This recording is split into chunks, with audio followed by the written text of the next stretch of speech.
ताकतवर हमेशा कमज़ोर पे जुल्म करता रहा है और आगे भी करता रहेगा।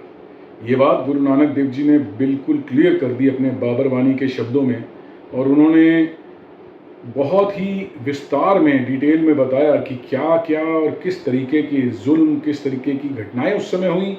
और ये शब्द जो अब हम बाबर वाणी का 4th शब्द लेने जा रहे हैं, इसमें गुरु नानक देव जी भगवान को ही सवाल करते हैं। आजकल ये बात भी बहुत उठी थी कि सवाल करना उचित है कि नहीं, क्या सवाल करने का हक है, बड़े उच्च ओहदे वाले से सवाल करना उचित भी है कि नहीं। वहाँ गुरु नानक देव जी तो भगवान के आगे ही सवाल कर रहे हैं और उससे जवाब भी मांग रहे हैं। भक्त का जब एक प्रेम बन जाता है, जब एक लेवल पे वो प्रेम पहुंच जाता है, तो भक्त को परमात्मा खुद हक देते हैं कि तू मुझसे पूछ, मेरे प्यारे पूछ तो सही तू मुझसे। तो यहाँ पे गुरु नानक देव जी ने उस चीज़ को भी क्लियर कर दिया है। कोमल हृदय वाला ऐसी घटना से विचलित हुए बिना रह जाए तो फिर वो कोमल हृदय वाला नहीं है, वो सिर्फ दिखावा कर रहा है। अगर वो अविचलित है तो ये बात पक्की है कि वो पत्थर दिल ही होगा। करतार को दुहाई देते हुए गुरु नानक देव जी ने जो सवाल किए हैं वो दर्ज हैं धन श्री गुरु ग्रंथ साहब जी में, राग आसा, अंग 360, आसा महला पहला। खुरासान खसमाना किया हिंदुस्तान डराया। खुरासान को पूरी तरह से तहस नहस करने के बाद, उसकी सत्ता के ऊपर, उसके राज्य के ऊपर अपना कब्जा करने के बाद, बाबर उस राज्य को किसी और के सुपुर्द करके हिंदुस्तान की तरफ बढ़ा और उस पर हमला कर दिया। आपे दोष ना देई करता, जमकर मुगल चढ़ाया। ये परमात्मा की एक बड़ी ही खूबी है कि परमात्मा कभी भी अपने ऊपर दोष नहीं लेता। आप पे दोष ना देई करता, अपने ऊपर दोष नहीं देता। वो कभी डायरेक्टली ना तो किसी को सुख देता है, ना ही डायरेक्टली किसी को दुख देता है। वो जरिया बनाता है। और अब उन्होंने जमकर मुगल चढ़ाया, यमदूत बना करके मुगलों को आक्रमण के लिए भेज दिया और ये मुगल हिंदुस्तान पे यम बन करके टूट पड़े। ये हालात बयान करते करते महाराज सवाल करते हैं गुरु नानक देव जी, एती मार पई कर लाणे टैंकी दर्द ना आया।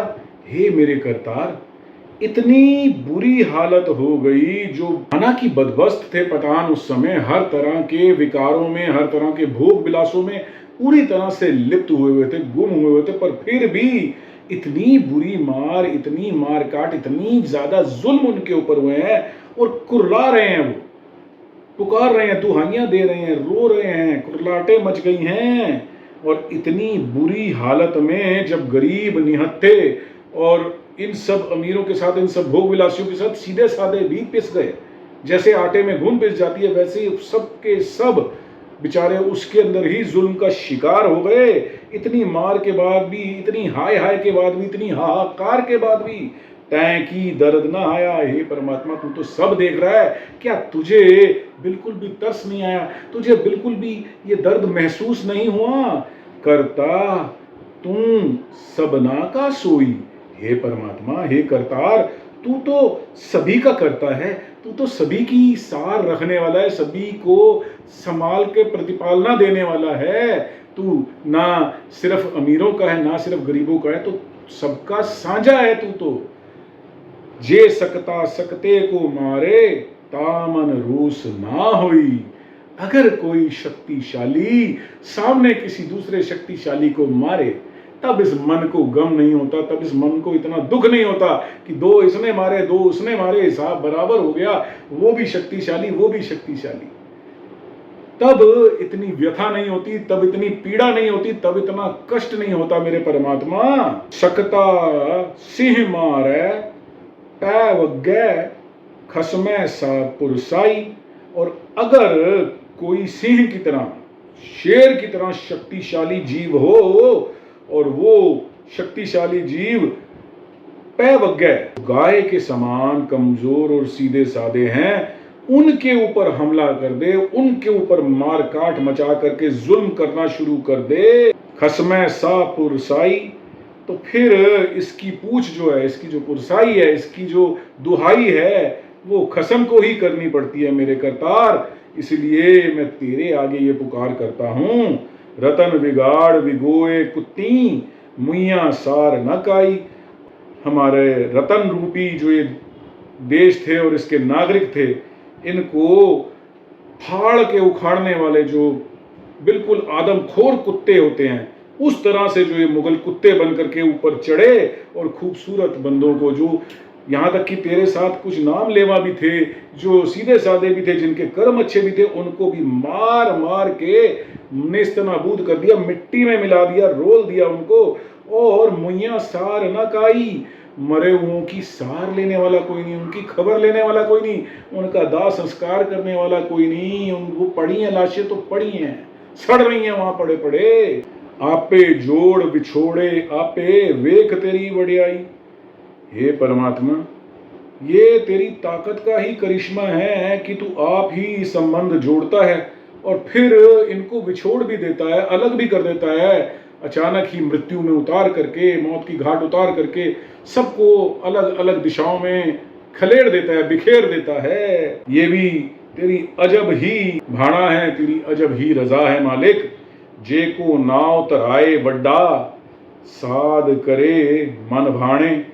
अगर कोई अपनी हुकूमत के, अपनी माया के, अपने धन संपदा के चलते अपनी औकात भूल जाता है, ये भूल जाता है कि वो मिट्टी की ढेरी है, ये भूल जाता है कि वो परम पिता परमेश्वर का बनाया हुआ एक मिट्टी का जर्रा है, और वो अपने अहंकार में आ जाता है, इतनी अकड़ में आ जाता है कि वो दूसरों को दुख पहुंचाना शुरू कर देता है। मगर ये नहीं समझता कि कोई अपने आप को चाहे कितना भी बड़ा कहलवा ना ले, अपनी खुद की कितनी बड़ी वाहवाही ना कर ले, सदा रहे मन भाने हर तरह की रंग रलियां, हर तरह के भोग विलास अपने मन के वश होकर के उनको करता रहे और उसी में लिप्त हो जाए।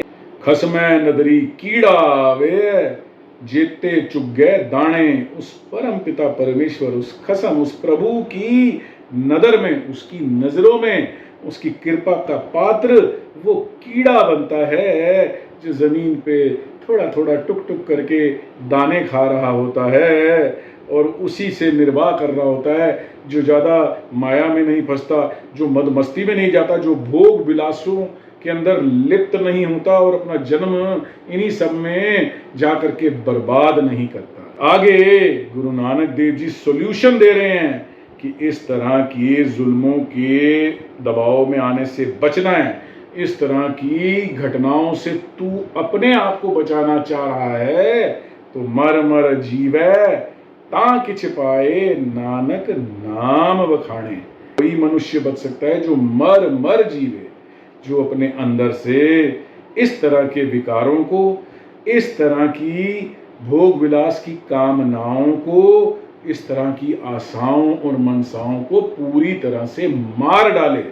ना किसी तरह की कामना, ना किसी तरह की आशा और ना ही किसी तरह के विकारों की लोलुपता, उसके अंदर ग्रसित होने की इच्छा, ये सब की सब जब मर जाए अंदर से, ता किछ पाए, तभी कुछ मिलेगा। उस परमात्मा की कृपा हो सकेगी, तभी आत्मिक रूप से तू जीवित हो सकेगा। नानक नाम वखाणे, फिर तेरी परमात्मा ने बिरती बना देनी है, तू नाम का व्याख्यान करेगा, नाम का जप करेगा, नाम की सिमरनी करेगा। वाहेगुरु वाहेगुरु वाहेगुरु वाहेगुरु वाहेगुरु वाहेगुरु के साथ तेरा जुड़ाव होगा, निरंतर वाहेगुरु वाहेगुरु चलेगा। बाहर जो भी हो रहा है वो तुझ पे किसी तरह का कोई असर कर नहीं पाएगा, तो इस सबसे बहुत ऊपर उठ जाएगा। साथ संगत जी लिखो सतनाम श्री वाहेगुरु। गुरु नानक देव जी ने बड़ा क्लियर यहाँ पे कर दिया है, हर तरह की समय समय पे ऐसी चीज़ें आती रहेंगी। दुनिया को बचाने का ख्याल छोड़ो, इस व्यथा से बचना है तो खुद को ऐसा कर लो कि आप अपने अंदर से हर तरह की बुराइयों को, हर तरह के व्यसनों को मार डालो, परमात्मा के साथ, नाम के साथ बिरती जोड़ लो और उसी में जीवन बिताओ। इसी के साथ हमारी बाबर वाणी की श्रृंखला की कथा आज समाप्त होती है। आप सबका बहुत बहुत शुक्राना। आप आगे भी संगत के साथ शेयर करो और उनको जुड़ने का मौका दो। आप सबसे हाथ जोड़ के बेनती है कि किसी तरह की कोई फीडबैक हो आगे कोई टॉपिक आप कवर करना चाहते हो कथा के अंदर, तो उसके कमेंट के अंदर ज़रूर मेंशन करो। सतनाम वाहेगुरु कमेंट के अंदर ज़रूर लिखा करो। वाहेगुरु का नाम लिखते हुए आपका भी भला होगा, और जब वो लिखा हुआ नाम पढ़ूंगा तो मुझ गरीब का भी कुछ भला हो जाएगा। भूल चूक की माफ़ी, अब इजाज़त। वाहेगुरु जी का खालसा, वाहेगुरु जी की फतेह।